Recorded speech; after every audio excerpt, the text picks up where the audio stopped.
Bienvenidos de nuevo. Nos acompaña otra vez Pepe Escobar, un escritor muy prolífico y un periodista para hablar del memorando de entendimiento que está previsto que firmen el viernes Estados Unidos e Irán. Así que gracias por acompañarnos. Siempre es un placer estar con usted. Bueno, gracias de nuevo. Hay mucho que comentar aquí porque, para empezar, un buen punto de partida sería todo el hermetismo en torno a este memorando de entendimiento. Es decir, los iraníes han revelado parte de la información, mientras que los estadounidenses por ahora no parecen mostrar sus cartas. Entonces, ¿por qué tanto secreto? ¿Y qué sabemos realmente de lo que hay en este memorando de entendimiento? Bueno, Glenn, está bien, ya di esta primicia antes, pero ahora te la doy a ti y a tu audiencia en tu canal. Larry Johnson y yo tenemos línea directa con la mesa de negociaciones por medio de los mediadores pakistaníes. Y esto viene pasando desde hace unas semanas. Hace 3 semanas Larry y yo sacamos 2 exclusivas seguidas. El primero fue crucial, llamada de Pezeshkian a Shehbaz Sharif, primer ministro de Pakistán. Básicamente fue una especie de ultimátum para América: compórtense. Y si sigues cruzando todos los límites, y algunos los conoces muy bien, vamos a tener que hacer una demostración de fuerza. Y ya se imaginarán qué clase de demostración sería: no más ambigüedad nuclear. Los estadounidenses leyeron eso y se pusieron furiosos. 3 días después, sacamos otra exclusiva sobre el acuerdo de Islamabad.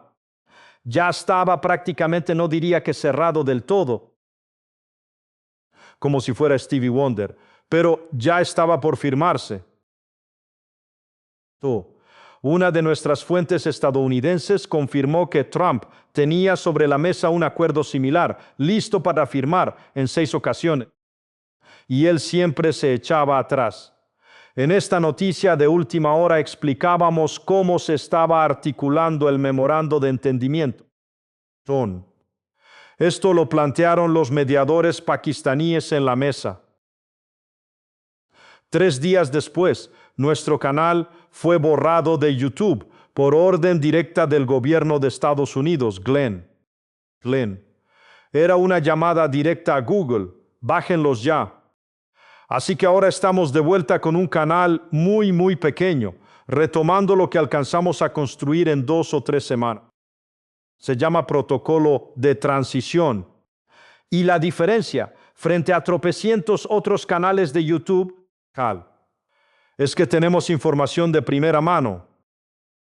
¿Quién está realmente manipulando la inteligencia o tendiendo puentes entre servicios? No lo dicen solo los mediadores pakistaníes entre Irán y Estados Unidos, lo confirman fuentes en Estados Unidos, y también con fuentes en Irán, Rusia y quizá China, o al menos con gente allí con acceso a información privilegiada. Así que lo que supimos este fin de semana fue clave, y ya lo veníamos comentando esta semana. Abbas Araghchi estuvo en Islamabad todo el fin de semana. Así que viajó expresamente de Teherán a Islamabad para discutir los pormenores y también los últimos puntos del MD.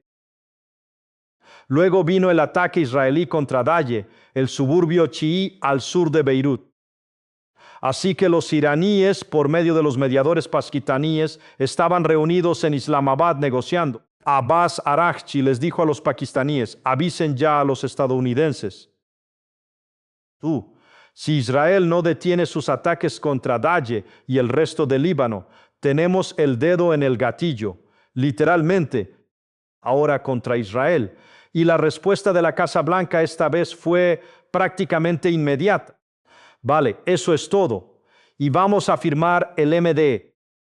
Y obviamente las personas que estaban allí negociando no hablaban directamente con Trump.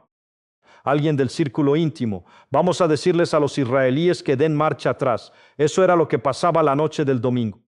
Por eso se anunció en el cumpleaños de Trump, 14 de junio, el día de esa serie de hechos absolutamente atroces.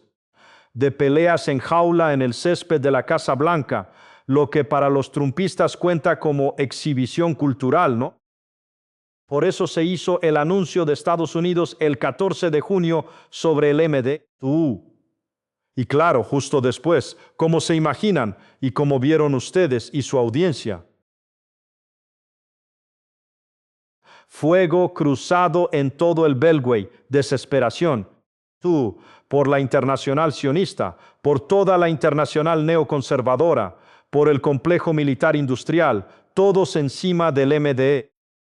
Pero claro, sin detalles, ni eso siquiera tal.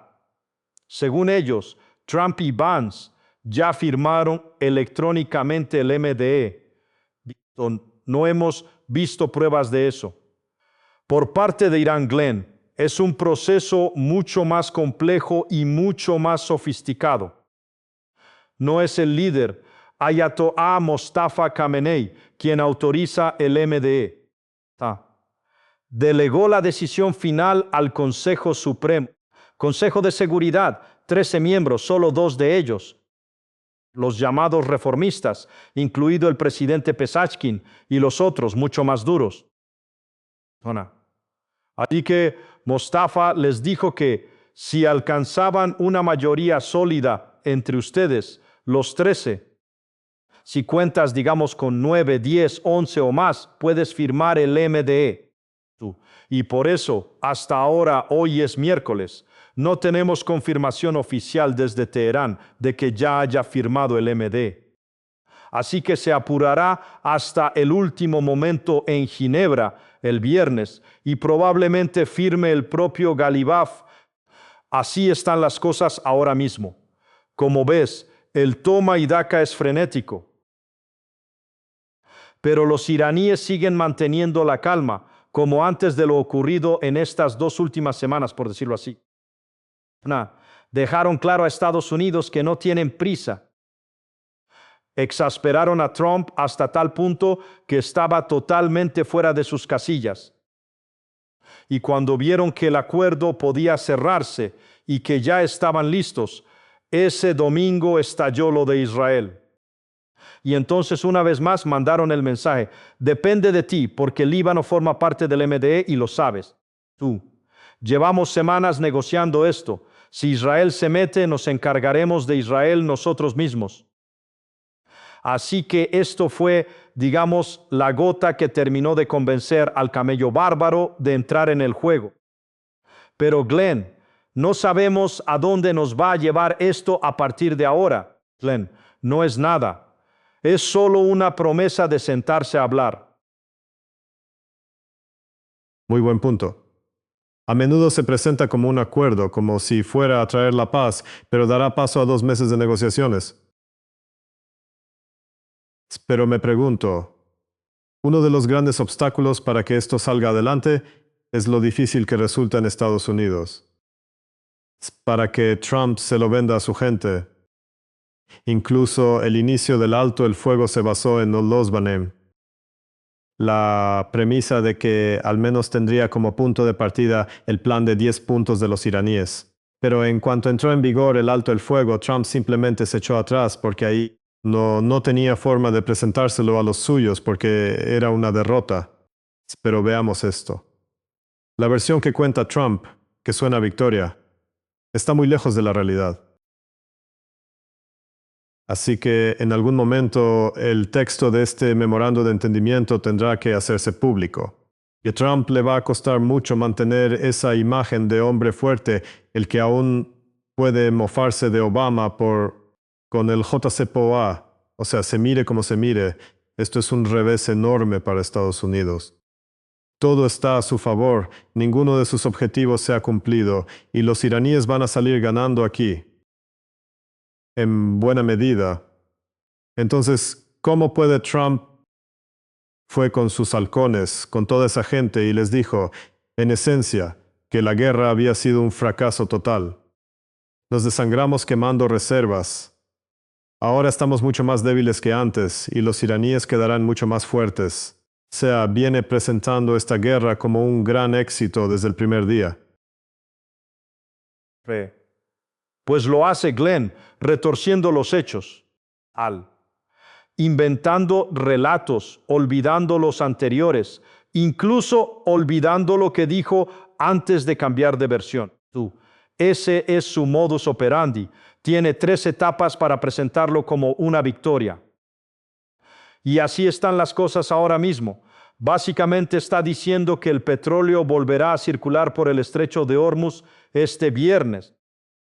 Así estaban las cosas 3 meses antes de que empezara la guerra, el 28 de febrero.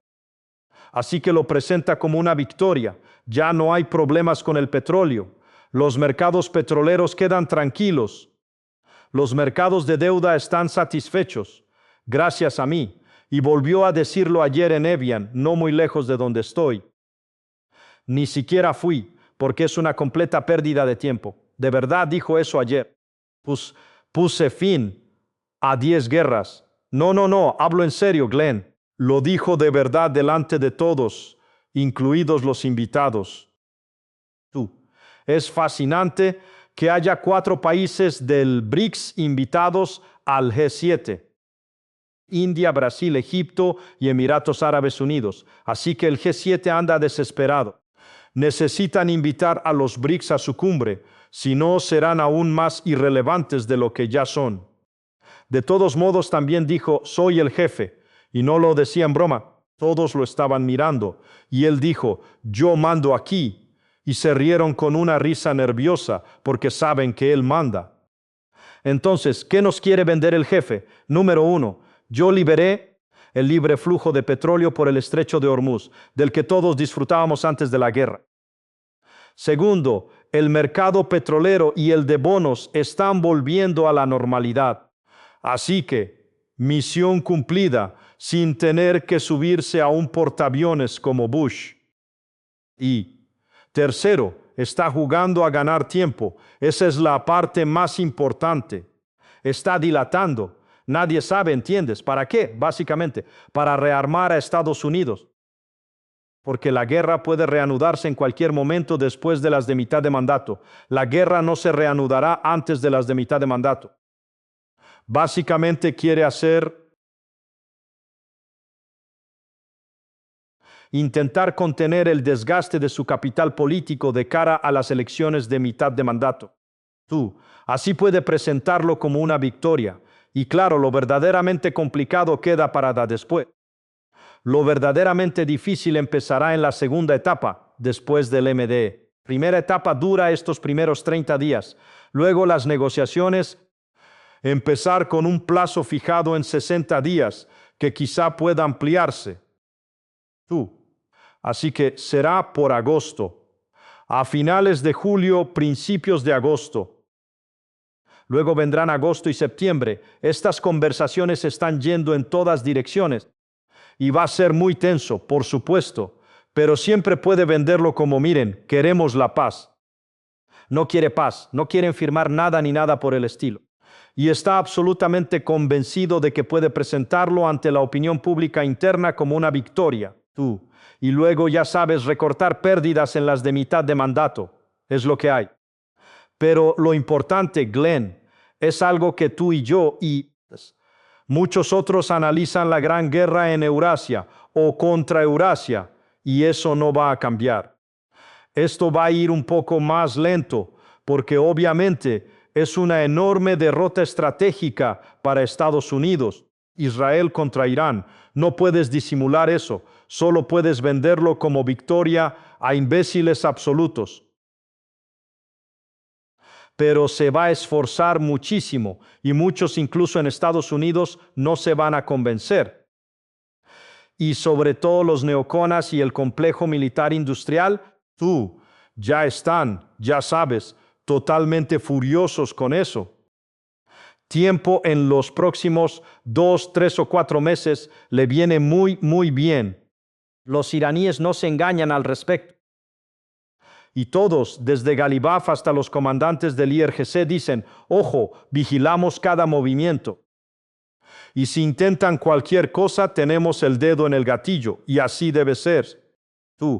No han cambiado su postura, y si mientras tanto, durante los primeros 30 días del MDE, y probablemente también en la primera parte de la negociación de 60 días reciben un alivio parcial de las sanciones. De hecho, reciben esos 12,000 millones de dólares previstos para los próximos días, de un total de 24,000 millones. Reciben algo más de dinero de los Emiratos Árabes Unidos. Ya recibieron 2,000 millones de dólares de los Emiratos. Ese famoso vuelo emiratí que aterrizó en Teherán llevaba 2,000 millones en efectivo. Y esto, una vez más, lo volvieron a organizar los pakistaníes. Los mediadores pakistaníes hacían de intermediarios entre Abu Dhabi y Teherán. Si logran esas concesiones, incluido el fin del bloqueo de Estados Unidos en Hormuz, podrán seguir vendiendo, sobre todo a sus clientes asiáticos. Para Irán, por ahora, excelente. Mucho mejor que hasta ahora, pero no se engañan a largo plazo ni sobre las negociaciones. Bueno, esto es un problema para Estados Unidos. Bueno, de nuevo, si se trata de ganar tiempo, de una pausa estratégica para prepararse para volver a la guerra. El problema es que incluso tras una pausa pueden reabastecerse y reagruparse. Pero todavía no tienen un plan de guerra viable para derrotar a los iraníes. De nuevo, no pudieron hacerlo en el primer intento, pero me parece interesante que los iraníes insistieran en ese visto bueno. Es decir, si pueden reanudar la guerra más tarde, al menos tienen que soltar ese dinero de entrada para básicamente comprarse 2 meses. Pero incluso este memorando de entendimiento, estos 2 meses de paz que podrían alargarse, ¿qué significa eso? Pero los israelíes responderían a esto porque, como dijiste, los iraníes han dejado muy claro que consideran al Líbano parte de esto. Es decir, no van a aceptar un acuerdo de paz que en la práctica les permita a Israel y Estados Unidos para rematar al Líbano y luego volver más adelante a una guerra con Irán. Esto no les gusta. ¿Saben cuál sería el orden ideal? Entonces, ¿cómo mantendrá Trump a raya a los israelíes aquí? Porque sigo algunos medios israelíes y bienvenidos nuevo. Ni los políticos, ni los dirigentes, ni los medios parecen encantados con la idea de tener que dar marcha atrás en lo del Líbano, y algunos dicen, bueno, quizá reduzcamos los bombardeos sobre Beirut, pero bajo ningún concepto se irán del Líbano. Pero ¿cómo va a funcionar exactamente? Me encanta tu toque diplomático, Glenn.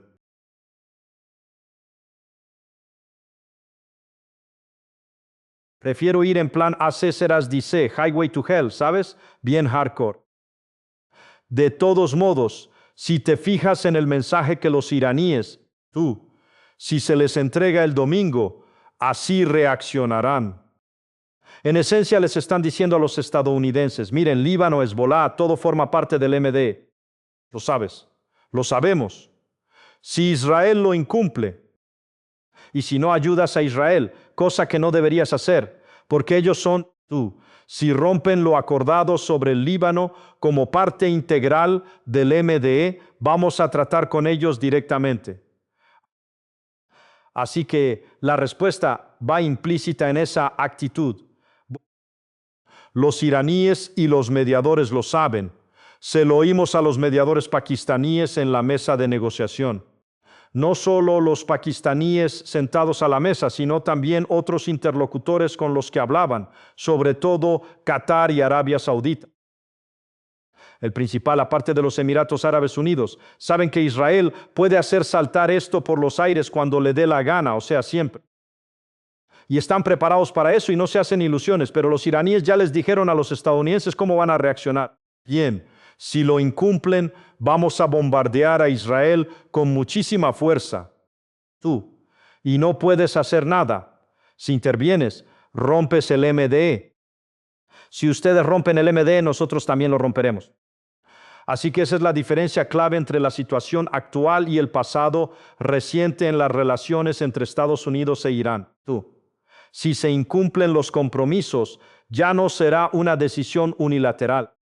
Es bilateral, y los iraníes mandan este mensaje a Estados Unidos casi a diario.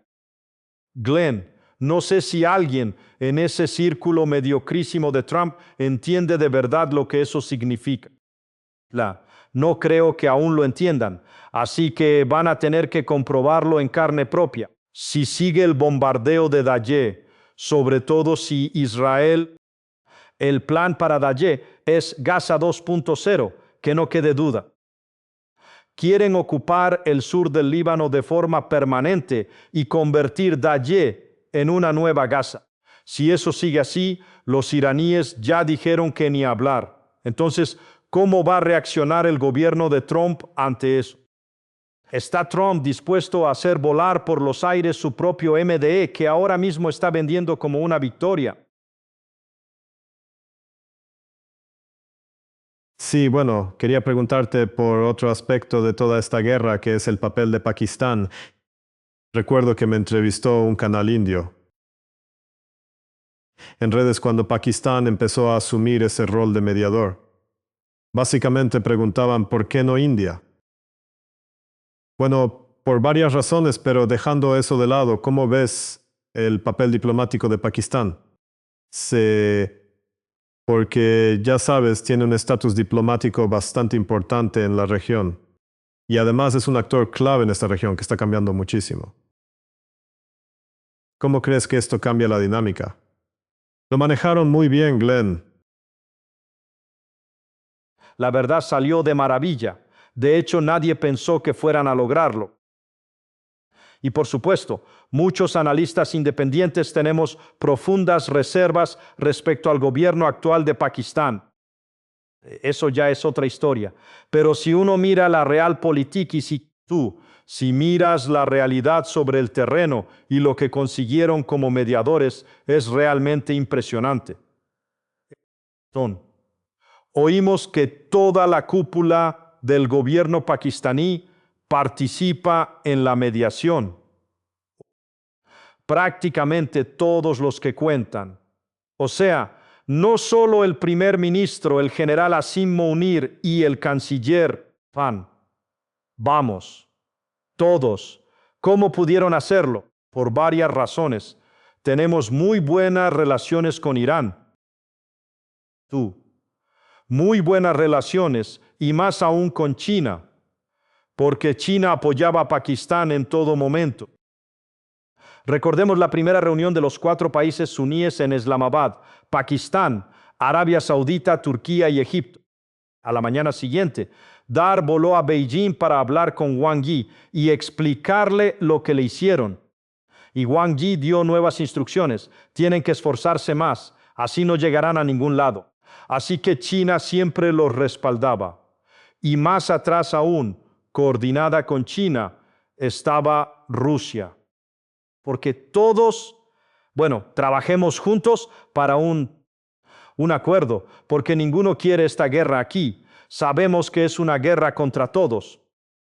Es, por definición, una guerra contra la integración euroasiática y contra un miembro de pleno derecho de BRICS y de la OCS. Así que los demás miembros de BRICS y la OCS tienen que salir en defensa de este miembro, es más que obvio. ¿Por qué no India? La pregunta clave que quienes lo entrevistan jamás se atreven a hacer porque ya saben la respuesta. 2 días antes del atentado del 28 de febrero, para descabezar al ayatolá Khamenei y a la cúpula dirigente, Modi y Hunza, Netanyahu y él se daban besos, una relación irrompible, papá y mamá y toda esa mierda. Así que eso no es buena señal. Desde el principio India se alineó con Israel. Así que jamás podrían mediar con Irán, aunque lo necesiten para su propia ruta de la seda. El corredor internacional de transporte norte-sur se apoya una vez más en 3 pilares: Rusia, Irán e India. Y la India lo necesita con urgencia, porque esta es su nueva ruta de la seda hacia Afganistán y Asia Central a través del puerto de Chabahar. Así que volvieron a delatarse, algo en lo que los indios son expertos, ¿no? Mientras tanto, con el apoyo de China, con el pleno respaldo de China, Pakistán trabajaba intensamente para articular este acercamiento con Irán, Pakistán y China, no solo en lo geopolítico y diplomático, sino también en lo geoeconómico, ¿no? Y ahí vuelven a pesar las nuevas rutas de la seda y la integración euroasiática. Lleva casi 2 décadas siendo nuestro tema favorito en tu ámbito y en el mío. La ruta terrestre más corta entre Irán y China para el comercio no pasa por Asia Central, a través de Pakistán. Así de simple. Pakistán forma parte de la nueva ruta de la seda del corredor económico China-Pakistán. Kashgar, Islamabad por Baluchistán, puerto de Gwadar. Irán forma parte del corredor internacional de transporte norte-sur, con Chabahar nuevamente como puerto clave hacia India. Pero los buques petroleros chinos, como pude comprobar personalmente el año pasado cuando fui a Chabahar, también comercian haciendo escala en Chabahar, no solo en Bandar Abbas. Y ahora algo que ninguno de nosotros habría podido imaginar hace apenas 3 meses, Chabahar y Gwadar ahora son puertos gemelos, apenas los separan 80 kilómetros. Chabahar en Baluchistán y Gwadar en el mar Arábigo pakistaní. Cuando empezó el bloqueo estadounidense, Irán pasó a usar Gwadar como si fuera un puerto iraní. Chabahar, y tarde o temprano, dependiendo de cómo evolucionen las cosas, los chinos ya le echaron el ojo a Chabahar y dijeron, bueno, quizá nos quedemos con otro puerto iraní. Y entonces a los indios los volverán a dejar de lado, porque otra vez no apostaron al caballo ganador. Entonces, cuando los pakistaníes anunciaron, hace semanas, dijeron que 6 pasos fronterizos entre Irán y Pakistán estaban abiertos al comercio en todo momento. 24/7. También fue una propuesta de China. Mira, todo ese sitio transfronterizo con Irán está prácticamente asfixiado por el bloqueo marítimo. Pues dales paso por tierra. Justo eso pasó. Y también, por supuesto, la importantísima línea ferroviaria desde Xinjiang a través de Asia Central, que cruza de Turkmenistán a Irán, que por cierto fue construido y financiado por China, otro corredor de las nuevas rutas de la seda. Así que todo está interconectado. Todo esto explica por qué Pakistán, entre Irán y China, tendría que ser el mediador por la parte iraní. Además, la excelente relación entre Pakistán y el CCG, especialmente con Qatar y con Arabia Saudí todavía más, porque tienen un pacto militar. Y por supuesto que un mariscal de campo Simonín descuelgue el teléfono y Donald Trump conteste al instante del otro lado, lo dice todo. Muy pocas personas son capaces de hacerlo, así que se ganaron la buena voluntad de todas las partes importantes. Bueno, es un tema larguísimo. ¿Qué van a hacer con su nueva posición geopolítica y demás? Se van a decantar por un lado o por otro, eso ya es otra historia. En cuanto a propiciar cierto diálogo entre Washington y Teherán, lo consiguieron. Y este es un logro extraordinario, pero nunca olviden que pudieron hacerlo porque contaban con China detrás, supervisándolo todo. Recuerdo que hace una década escribí un libro sobre el tema. Se llamaba La estrategia geoeconómica de Rusia para la Gran Eurasia.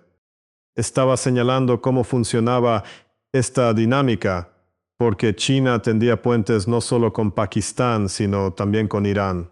Y además iba de la mano de lo que hacían los rusos en esa región. Pero incluso entonces no esperaba que Pakistán tuviera un papel tan activo. Pensé que estaría más condicionado por factores externos en vez de actuar de forma más autónoma e independiente.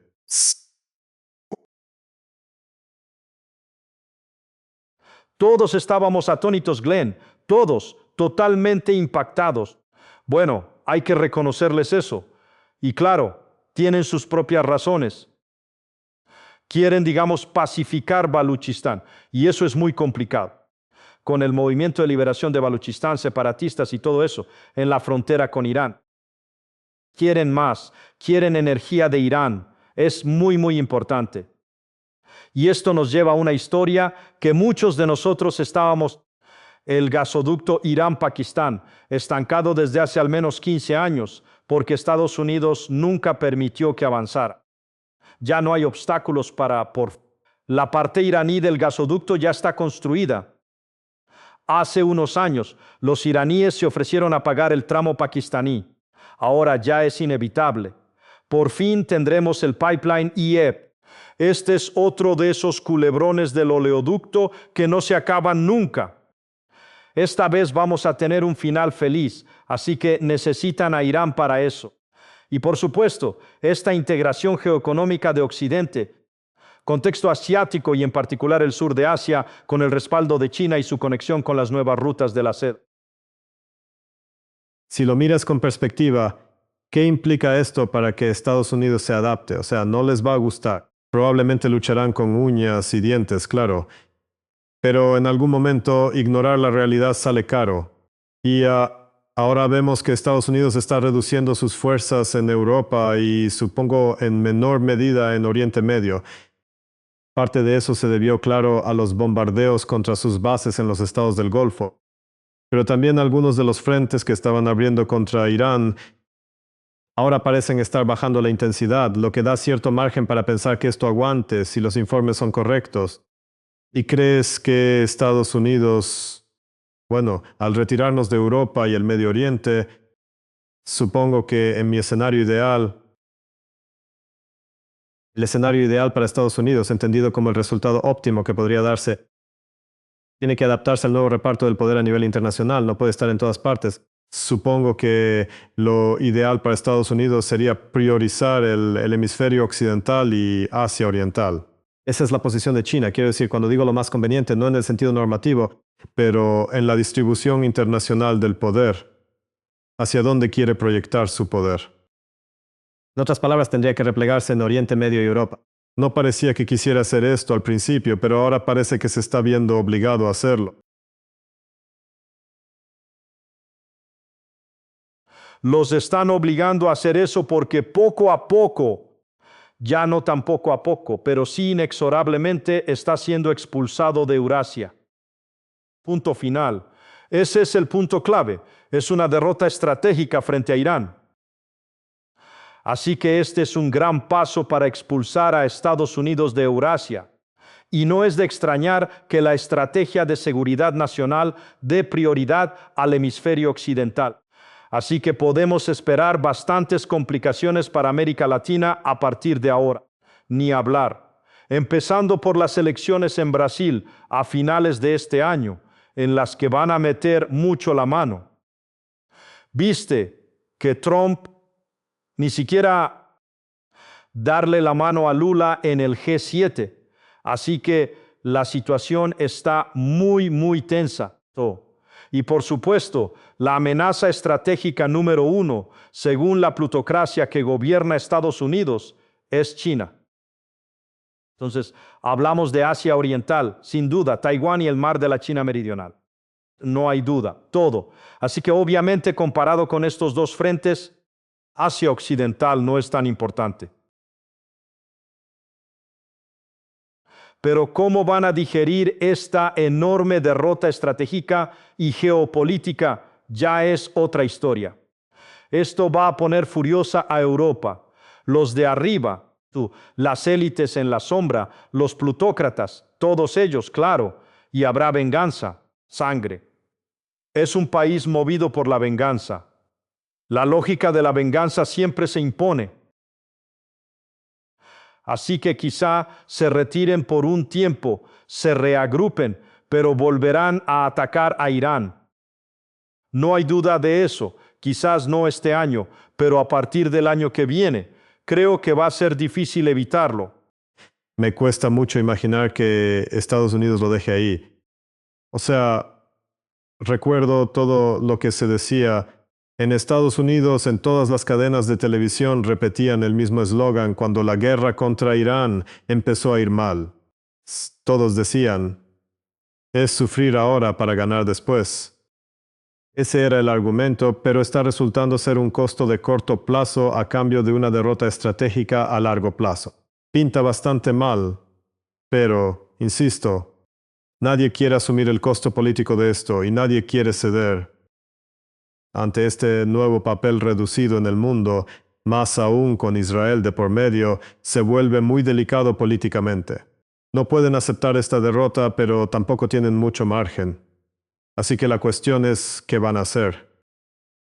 Pero mientras tanto, digamos que esperan un año entero antes de retomar esta guerra. Dentro de un año el panorama mundial será muy diferente. Digo, no para 2020, ni siquiera dentro de un año, sino incluso para 2027. Y eso me lleva a mi última pregunta, los estados del Golfo. ¿Cómo van a quedar después de esto? Porque si el gobierno de Estados Unidos les está diciendo que si nos quedamos de brazos cruzados, podríamos volver a intentarlo dentro de un año. O sea, tendrán que adaptarse a la realidad si quieren sobrevivir. Es decir, no tiene por qué gustarles Irán. Pueden odiarlo con toda el alma. Pero en algún momento hay que apostar al caballo ganador. Tienes que aceptar la realidad. Ahora controla el estrecho de Hormuz y Estados Unidos. Seguramente no podrá vencerlos, sin duda. Y ahí es donde Pakistán vuelve a entrar, porque ya está trabajando en eso. Porque tienen excelentes canales con todas las monarquías del CCG. Y porque les están demostrando, miren, nos esforzamos por atender sus inquietudes, sus recomendaciones, sus sugerencias para sacar adelante el MDE y poner en marcha las negociaciones. Estábamos escuchando no solo a Irán, sino a todos ustedes a la vez y todo eso. Y claro, ellos lo tienen claro. Qatar lo tiene clarísimo. MBS lo entiende muy bien. Y la relación de MBS con Islamabad es muy, muy estrecha. El pacto militar y demás. Hay un montón Al parecer ya hay 8,000 soldados pakistaníes en la base aérea Príncipe Sultán en Arabia Saudita, con muchos cazas. Así que Pakistán se está moviendo. Convencer, sobre todo a los saudíes, pero algunos otros actores del GCC, miren, aquí va a haber una nueva cobertura de seguridad. Y te brindamos nuestra cobertura. Y además, tendremos a un invitado muy, muy especial entre bastidores, apoyando todo lo que hacemos. China, ¿te imaginas al Consejo de Cooperación del Golfo diciendo que no a este arreglo? Eso no va a ocurrir. Y claro, lo vieron, lo vivieron. En tus solos, que su alianza petrodólar con Estados Unidos no sirve para nada. A la hora de la verdad, Estados Unidos estaba defendiendo su portaaviones en Asia Occidental, no a las petromonarquías del Golfo. Así que han escarmentado. Al menos queremos pensar que sí. Algunos más que otros, por supuesto. Los Emiratos Árabes Unidos todavía. Los negociadores pakistaníes nos dijeron a Larry y a mí algo hace como un mes que se nos quedó dando vueltas. Dicen, mira, espera un poco, espera unos 3 meses. Los EAU verán de qué lado sopla el viento. Y también querrán llegar a algún tipo de entendimiento con Irán. Así que siempre lo tuve presente porque ya está pasando.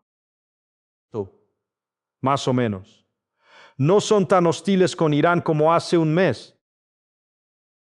Y claro, tendrán que aceptar a Irán como la potencia número 1 en esa parte de Asia Occidental. Pueden librarse de eso. Si no, es muy simple. Los objetivos clave iraníes, mira, ya destruimos el modelo de negocio de Dubái. Nosotros destruir la infraestructura energética de Abu Dhabi es muy, muy fácil. Bastan unos pocos ataques. Ya está. Podemos hacerlo cuando queramos. Así que, otra vez, el CCG e Irán sentados a la mesa de negociación, con Pakistán en medio, actuando de mediador. Perfectamente. Y una vez más, volviendo a lo que planteaba sus preocupaciones, Estados Unidos, admitir que estas son las nuevas reglas del juego en la región, nunca lo admitirán. Pero ¿qué pueden hacer? ¿Pueden volver a ganarse a las petromonarquías del CCG? Pueden.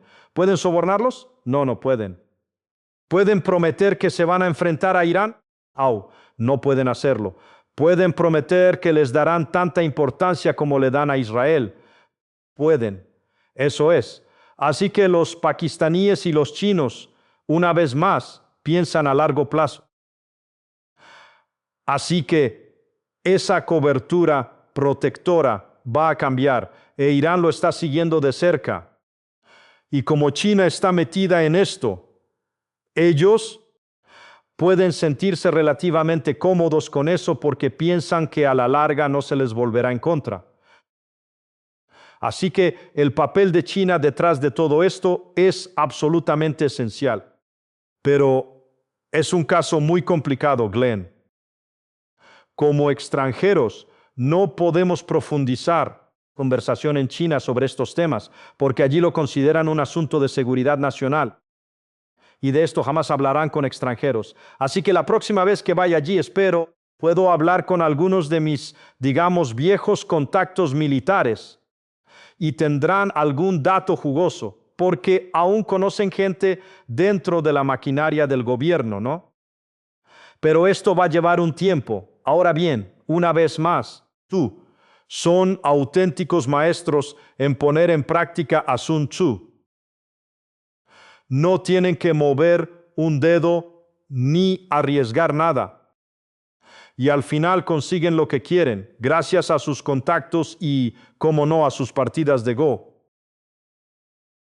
Está jugando una partida de Go en Asia Occidental con los estadounidenses. Los estaban cercando de una forma que ni siquiera se lo esperaban.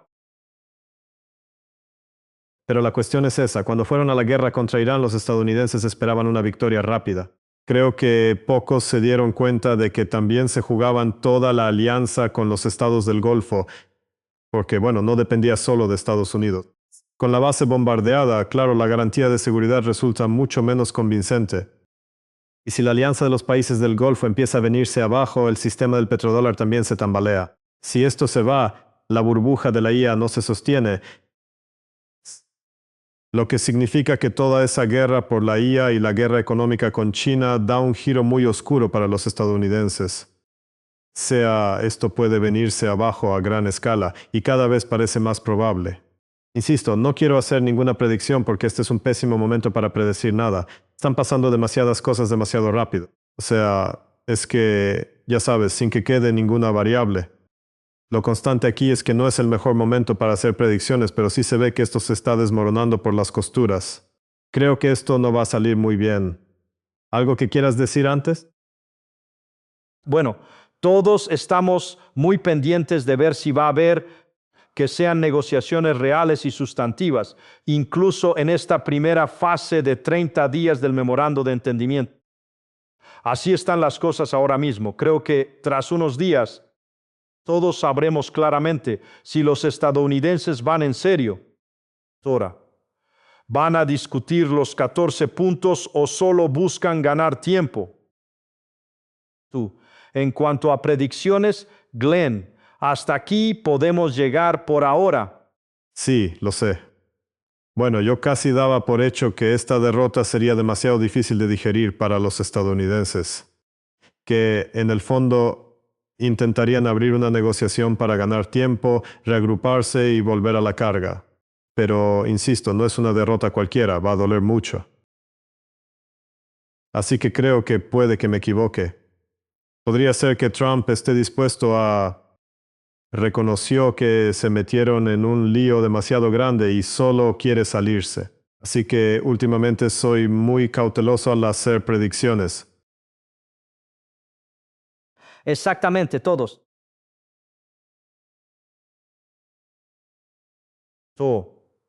Muy a la China. Nos quedamos en la orilla viendo pasar el cadáver río abajo. Así están las cosas ahora mismo. Muchísimas gracias por tu tiempo. Siempre un placer, Glenn. Hablamos pronto. Por supuesto, gracias.